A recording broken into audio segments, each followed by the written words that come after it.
Hi family members, good morning. నాకు ఒక చిన్న సిచ్యువేషన్ ఎదురైంది డ్రైవింగ్ ఫీల్డ్లో. అది మీతో పంచుకోవాలని ఈ వీడియో చేస్తున్నాను.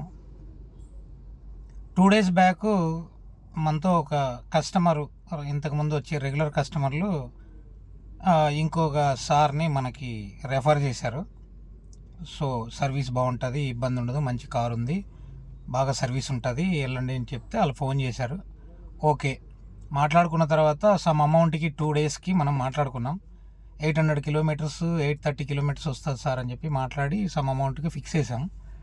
అయిన తర్వాత కొంచెం ప్రోగ్రామ్ మారిందమ్మా అంటే, సార్ మరి ప్రోగ్రామ్ మారితే కిలోమీటర్లు కొద్దిగా మారుతాయి, కొంచెం అమౌంట్ ఎక్స్ట్రా అవుతుంది సార్ అంటే, నో ప్రాబ్లము, దాని గురించి ఇబ్బంది లేదు, అంతా తిరిగి అయిన తర్వాత చూద్దాంలే అని చెప్పి మాట్లాడారు. ఫుల్ ఎఫర్ట్ పెట్టి అన్నీ కావాల్సిన మామూలు చూడాల్సిన దానికంటే ఎక్కువ టెంపుల్స్ కానీ టోల్స్ పార్కింగ్లు ఎక్కువ వచ్చాయి. ఎక్కువ టెంపుల్స్ మనం యాక్చువల్గా 2 టెంపుల్సే అనుకున్నవి 7-8 టెంపుల్స్ చూపించాము.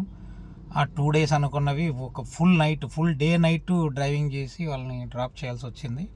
తెల్లవారుజామున ఈరోజు మార్నింగ్ 4-5 నుంచి బయలుదేరి మొత్తం అన్ని ట్రిప్ అయిన తర్వాత సాయంత్రం స్టార్ట్ చేసి ఎర్లీ మార్నింగ్ రేపు తెల్లవారుజామున 3 దాకా వెళ్ళి డ్రాప్ చేసాము. రిటర్న్ వచ్చేందుకు నాకు 10 గంటలైంది ఆ మరుసటి రోజు. ఇట్స్ ఓకే, నిద్ర లేకపోయినా పర్వాలేదు, మనం కస్టమర్ సాటిస్ఫాక్షన్ చేద్దామని తిరిగానండి. దాదాపు 220 kilometers ఎక్కువ తిరిగాము. దిగే ముందు చెప్పాను, సార్ ఎక్కువ తిరిగాం, మరి 200 kilometers ఎక్కువ తిరిగాం సార్, డీజిలే దాదాపు 2000 అయింది, టోల్స్ పార్కింగ్ ఒక 500-600 పోయాయి సార్, ఏదో యాజ్ యువర్ విష్, మీరు నచ్చినంత పే చేయండి సార్ అంటే, ఓకే అమ్మా నో ప్రాబ్లం, ఇప్పుడు టైం దాటిపోయింది కదా, రెస్ట్ తీసుకోబో, రేపు ఉదయాన్నే పంపిస్తానని చెప్పడం జరిగింది. ఆ తర్వాత ఫోన్ లిఫ్ట్ చేయట్లేదండి.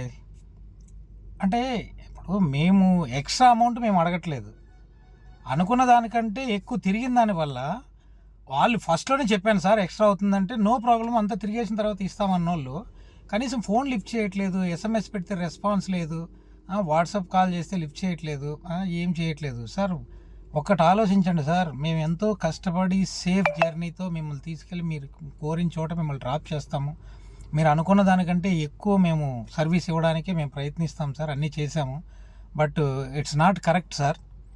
దయచేసి నాకే కాదు, ఇలాగ మన డ్రైవర్ సోదరులకి చాలామందికి జరుగుతూ ఉంటుంది. దయచేసి కస్టమర్లు అందరూ ఆలోచించండి.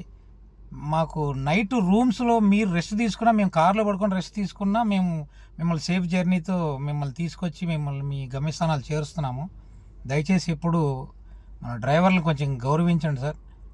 వాళ్ళు పెట్టిన ఖర్చు అన్నా వచ్చేటట్టు మీరు చూడండి, కానీ లాభం లేకపోయినా పర్వాలేదు, నష్టాలు మాత్రం చేయొద్దండి సార్. వాళ్ళకు ఫ్యామిలీస్ ఉన్నాయి, దయచేసి అర్థం చేసుకుంటారని కోరుకుంటున్నాను. Thank you.